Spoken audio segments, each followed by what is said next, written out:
અમેરિકાની અતિ પ્રશંસા કરવાવાળાઓ આ વિડીયો ખાસ જુએ। જ્યારે અમેરિકામાં ઘરની રસોઈ બંધ થઈ ત્યારે અમેરિકામાં એવું તો શું થયું કે સેંકડો પરિવારો લુપ્ત થઈ ગયા। આવો આપણે પણ અમેરિકામાંથી બોધપાઠ લઈએ। મિત્રો, આ વિડીયો તમારા ટાઈમપાસ માટે નથી, ગંભીરતાથી વિચારવા જેવી વાત છે। અમેરિકાના આ એક આંકડા ખૂબ જ ગંભીર હકીકત દર્શાવે છે। જ્યારે ઘરની રસોઈ બંધ થઈ ત્યારે અમેરિકામાં શું થયું? 1980ના દાયકાના પ્રખ્યાત અમેરિકન અર્થશાસ્ત્રીઓએ અમેરિકન વાસીઓને મહત્વની ચેતવણી આપી હતી, પરંતુ કોઈએ પણ આ વાત પર ધ્યાન ન આપ્યું। તેમણે કહ્યું હતું કે રસોડું ખાનગી કંપનીઓને સોંપવામાં આવ્યું છે અને જો વૃદ્ધોની માવજત અને બાળકોની સંભાળ પણ સરકાર કરશે તો કુટુંબની જવાબદારીઓ અને તેની સુસંગતતા નાશ પામશે। પરંતુ બહુ ઓછા લોકોએ તેમની આ સલાહ સાંભળી હતી। ઘરની રસોઈ બંધ કરી બહાર ઓર્ડર કરવાની આદતને કારણે અમેરિકન પરિવારો લગભગ લુપ્ત થઈ ગયા છે, જેની ચેતવણી અગાઉ પણ અપાઈ હતી। પ્રેમથી રસોઈ કરવી અને પરિવારને જમાડવું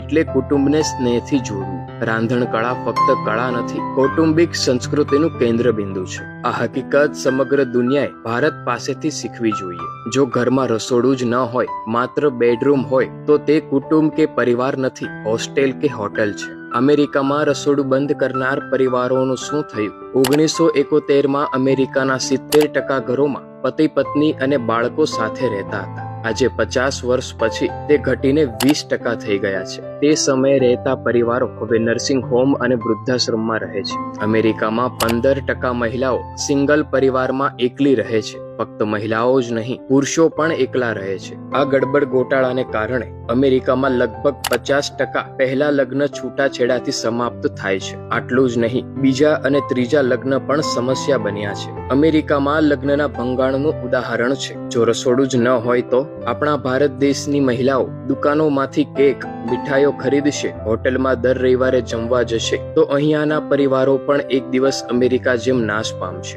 બહાર ખાવાથી શરીર ચરબીયુક્ત અને બેડોળ બને છે અને નાના મોટા રોગ, વાયરલ ઇન્ફેક્શન માટે સંવેદનશીલ બને છે। ઘરે રસોડામાં રસોઈ બનાવીને ઘરના સભ્યો સાથે બેસીને જમવું એ જ કુટુંબની સુખાકારીનું એકમાત્ર કારણ છે। મિત્રો, શારીરિક સ્વાસ્થ્ય અને માનસિક સ્વાસ્થ્ય પણ જરૂરી છે। આજે પરિવાર સાથે રેસ્ટોરન્ટમાં જમીએ છીએ। સ્વિગી, ઝોમેટો, ઉબર ઇટ્સ જેવી ફૂડ સર્વિસ કંપનીઓને દિવસ કે રાત્રે કોઈ પણ સમયે ઓનલાઈન ઓર્ડર કરી શરીરમાં નાના મોટા રોગો થાય તેવું જમવાનું ઉચ્ચ શિક્ષિત અને મધ્યમ વર્ગના લોકોમાં પણ આ ફેશનેબલ બની રહ્યું છે। પરંતુ તમે જોજો, આ આદત એક દિવસ મોટી આફત બની રહેશે। મિત્રો, તમે નહીં જાણતા હોવ કે ઓનલાઈન કંપનીઓ મનોવૈજ્ઞાનિક રીતે નક્કી કરે છે કે આપણે શું ખાવું જોઈએ, જેથી દવા બનાવતી કંપનીઓની કમાણી વધે। હાલ દુનિયાભરમાં આ પ્રકારની એક બિઝનેસ ચેન અસ્તિત્વમાં આવી છે। આપણા પૂર્વજો બહાર ફરવા જતા પહેલા ઘરે બનાવેલી રસોઈ સાથે લઈ જતા હતા। તો મિત્રો, તમે પણ આ વાત પરથી બોધ લો